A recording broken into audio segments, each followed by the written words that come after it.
بن گیا. We were very serious about it کہ ہم ہاؤسنگ سوسائٹیز جو ہیں ان کی اپروول جو ہے اتنا مشکل کر دیں کہ جو ہاؤس جو ہے بنگلوز, پوری دنیا میں بنگلہ مہنگا ہے, پوری دنیا میں فلیٹ سستے ہیں. سو ہم وہ کرنے جا رہے تھے کہ فلیٹ سستے کریں اور بنگلہ مہنگا کر دیں, بنگلوں کی آپ کہہ لیں کہ صرف امیر لوگ لے سکیں, باقی لوگ نہ لیں. اچھا سر دیکھیں میں اس کے اوپر اس کو کمپلیٹ کر لوں, سوری کمپلیٹ کر لوں. دیکھیں جی یہی ہم کہنے کی کوشش کر رہے ہیں, یہی جو ہے بڑے جو اکانومسٹ ہیں باہر والے وہ یہ بھی کہہ رہے ہیں کہ ہم یہ جس طرح آپ نے فائلوں والی بات کی ہے, یہ ان پروڈکٹیو انویسٹمنٹ ہے پاکستان میں, یہ پروڈیوس نہیں کرتی. اگر اس پہ گھر بن جاتا ہے تو وہ تو ایک قسم سے پروڈکٹیو ہو جائے, لیکن لوگ کیا کر رہے ہیں سوسائٹیز بنا کے پلاٹس بیچ کے غائب ہو جاتے ہیں, مطلب بس وہ پلاٹ پڑے ہوئے ہیں. تو جب ہم آئیں گے, یہ ہم آپ کو بتا رہے ہیں, یہ ان پروڈکٹیو جو ایکسرسائز ہے اس کو ہم نے پروڈکٹیو کرنا ہے, بیکاز شہروں کے ارد گرد جو ہے شہروں میں سب سے زیادہ پروڈکٹیوٹی ہوتی ہے.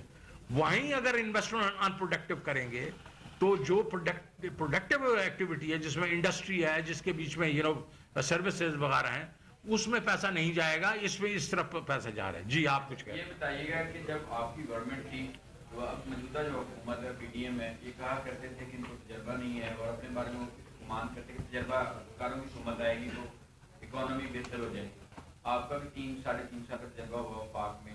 اب آپ ایک بار پھر جو 2018 سے قبل آپ لوگ دعوے کرتے تھے, آپ ایک تجربہ حاصل کرنے کے بعد آ کے پھر دعوے کر رہے ہیں معیشت کس طرح کر دیں گے, معیشت کی تیاری کر دیں گے, تو کب تک یہ ملک کسی طرح معیشت کے جو ماہرین ہیں ان کے ہاتھوں میں کھیلتا رہے گا اقتدار کی خاطر؟ دیکھیں جی بات یہ ہے کہ آپ کی سوال آپ کا بہت اچھا ہے. جی بڑا انہوں نے اچھا سوال کیا ہے. اس میں تھوڑا سا یہ ایڈ کریں کہ آپ کہہ رہے ہیں کہ جی آئی ایم ایف پروگرام میں ان کو جانا پڑے گا, یہ گورنمنٹ تو کلیپس ہو رہی ہے, آپ کل کو آئیں گے آپ کو بھی آئی ایم ایف پروگرام میں جانا پڑے گا.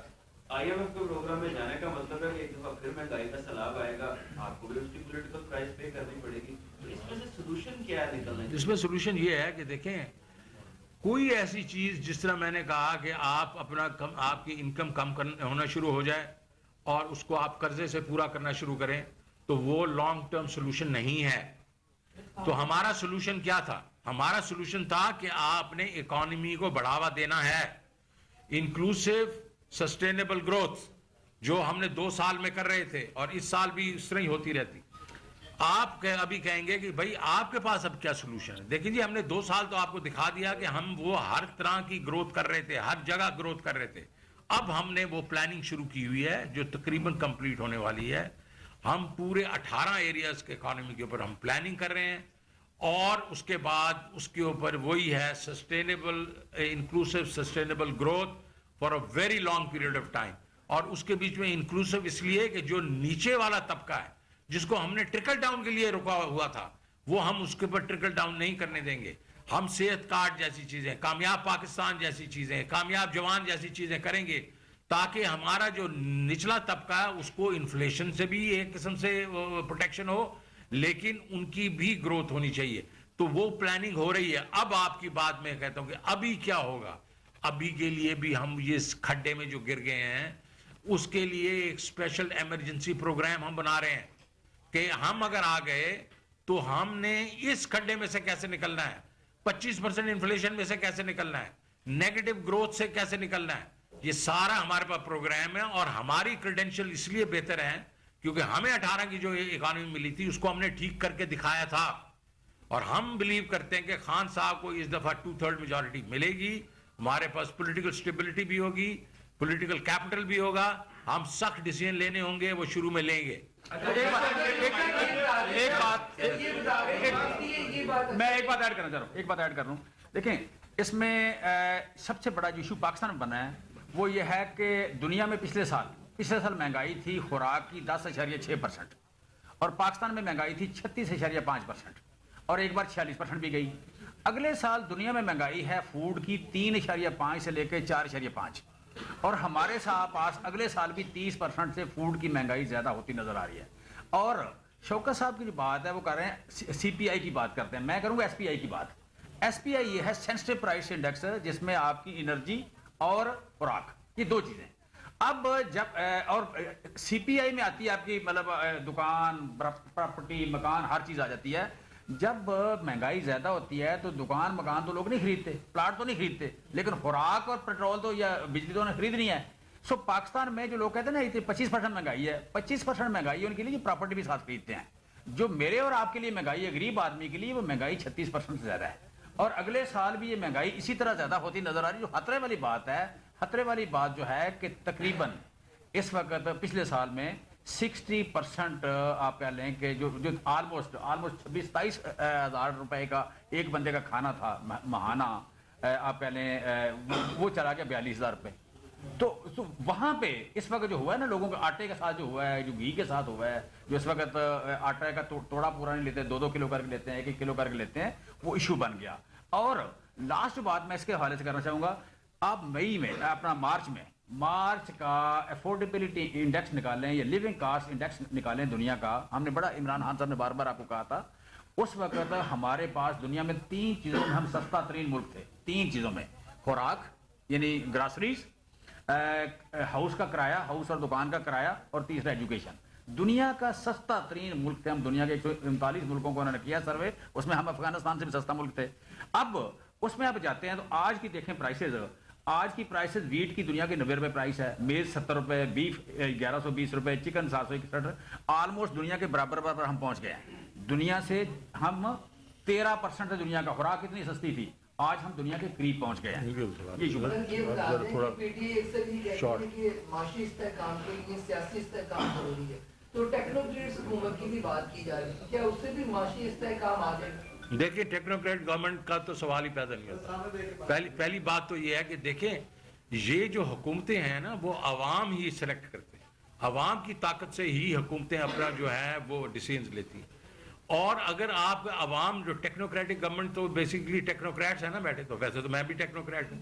اگر مجھے عوام کی جو ہے قوت میرے پیچھے نہیں ہوگی تو میں مشکل فیصلے کیسے کروں گا؟ تو پہلے تو آئین میں ہی نہیں ہے نا یہ ٹیکنوکریٹک گورنمنٹ, تو پہلے تو غیر آئینی چیز کریں گے. دوسری چیز ہے کہ ان کے پیچھے کون سی سپورٹ ہوگی پبلک کی, تو ہم تو اس کو بالکل مانتے ہی نہیں ہیں. جی آپ پیچھے سے بڑی دیر سے کہہ رہے ہیں. جی آپ نے کہا ہے کہ آپ کے دور میں 3.5 سالوں میں تو 3 سالوں میں اکانومی بہت اچھی چل رہی تھی, لیکن آپ کے دور میں 4 منسٹر جو ہے فائنانس کے منسٹر چینج ہوئے تھے, اور دوسرا مہنگائی بھی آپ کے دور میں زیادہ بڑھنا شروع ہوئی تھی. اس حوالے سے کیا کہیں؟ دیکھیں جی, پہلی بات تو 4 جو ہیں یا 5 ہوں یا 3 ہوں, دیکھیں پہلے تو چوتھا جو ہے وہ تو 15 دن کے لیے ٹرانزٹ تھا, تو میں نے آنا تھا اور اس میں 15 دن لگ گئے, تو 3 تھے بیسیکلی. لیکن دیکھیں اس کو آپ یہ نہ لیں, ایک پچھلی حکومت والے نے ایک ہی نے کچھ 4-4.5 سال مطلب فائنانس منسٹر رہے تھے, اور وہ جو گل کھلا کے گئے ہیں وہ آپ کے سامنے ہی ہیں, تو اس کو چھوڑے 3 تھے یا 4 تھے. دوسری جو آپ نے بات کی تھی, مہنگائی بڑھنی شروع ہوئی تھی. مہنگائی پہلے تو اس لیے بڑھی کہ ہم نے IMF پروگرام ہمیں فورسفلی لینا پڑا. خان صاحب شروع میں 1 سال لگے رہے 9 مہینے لوگوں سے پیسے لینے کے لیے, لیکن بعد میں پتہ چلا کہ نہیں IMF پروگرام کرنا. انہوں نے بہت سخت ریسٹرکشنز لگائیں, جس میں انہوں نے ریٹس بڑھے, ڈسکاؤنٹ ریٹس بڑھا دیے, ٹیرف بڑھا دیے بجلی کے سارے, انہوں نے جو آپ کو معلوم ہے پیٹرول پرائسز وغیرہ بڑھا دی. اس کی وجہ سے وہ مہنگائی ہونا شروع ہوئی. اور پھر اس کے بعد آپ دیکھیں گے آخری 1.5 سال میں سپر سائیکل آیا. سپر سائیکل کو ہم نے سنبھالنے کی کوشش کی, اور 12.2% پہ ہم انفلیشن چھوڑ کے گئے. آج وہی انفلیشن 27% کر کے, تو ہمارا تو سپر سائیکل تو ہم نے کر لیا تھا, اس کو کنٹرول کر لیا تھا. تو یہ نہیں آپ کہیں کہ جی ہم نے بڑھائی تھی, وہ اس لیے بڑھائی تھی کہ ان کے جو کرتوت تھے اس کو ہم کنٹرول کرتے IMF کے تھرو کر رہے تھے, اس کی وجہ سے مہنگائی ہوئی تھی. جی ترین صاحب یہ فرمائیے گا, ترین صاحب یہ فرمائیے کہ آپ نے یہ فرمایا کہ حفیظ شیخ صاحب آئے, آپ آئے, ماضی میں بھی آپ کو اکانومی کا تجربہ ہے پاکستان کی کس طرح چلتی ہے. کیا آپ سمجھتے ہیں کہ جو عوام کی طاقت کی بات کرتے ہیں کہ عوام اکانومی کنٹرول کی طاقت سے جو الیکٹ ہوتے ہیں, جو منتخب ہوتے ہیں, وہ فیصلے کرتے ہیں, اور کیا وجہ ہے کہ آپ کی جو ریزرو ہے اس کو پورا کرنے کے لیے اور لوگ جو ہیں متحرک ہوتے ہیں اور وہ کام کرتے ہیں؟ آپ تو اس وقت بھی کہتے ہیں کہ ہمارے ہاتھ بندھے ہوئے ہیں, خان صاحب سے آپ بھی وہ شکوہ کرتے ہیں کہ ہم فیصلے نہیں کر پاتے. کون کرتا ہے؟ دیکھیں نہیں, وہ تو خان صاحب نے جو بات کی وہ تو ایک جنرل سی بات کی. دیکھیں بات صرف یہ ہے کہ خان صاحب نے کئی دفعہ کہا ہے کہ اس دفعہ جب ہم آئے تھے پچھلی دفعہ, تو ہمارے پاس پلاننگ کا تھوڑا فقدان سا تھا.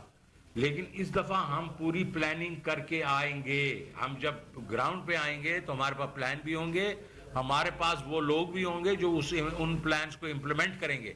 اور اس دفعہ میں آپ کو بتا دوں کہ یہ جو ہم پوسٹ پون کرتے رہے ہیں پچھلے 20-30 سال سے, یہ حکومتیں کرتی رہی ہیں ریفارمز پہ, جس کے بیچ میں ایس او ایز کے ریفارمز بھی ہیں, جس میں ٹیکس ریفارمز بھی ہیں, جس میں انرجی کے ریفارمز بھی ہیں, یہ کریں گے. ہم اس کی پوری تیاری کر کے آ رہے ہیں. اور آپ کا سوال کے جواب میں یہ کہنا چاہتا ہوں کہ اگر ہمارے پاس اپنی کمپٹنس ہوتی ہے پروگرام سے ہمیں نکلنا ہوگا, تو اب آپ کیا کمنٹ کرتے ہیں کہ 2/3 میجورٹی اگر آپ کو مل جاتی ہے تو آئی ایم ایف میں نہیں جائیں گے آپ؟ پہلی بات تو یہ ہے کہ آپ نے میرے خیال میں ذرا تھوڑی سی جو بیان کیا وہ درست نہیں ہے.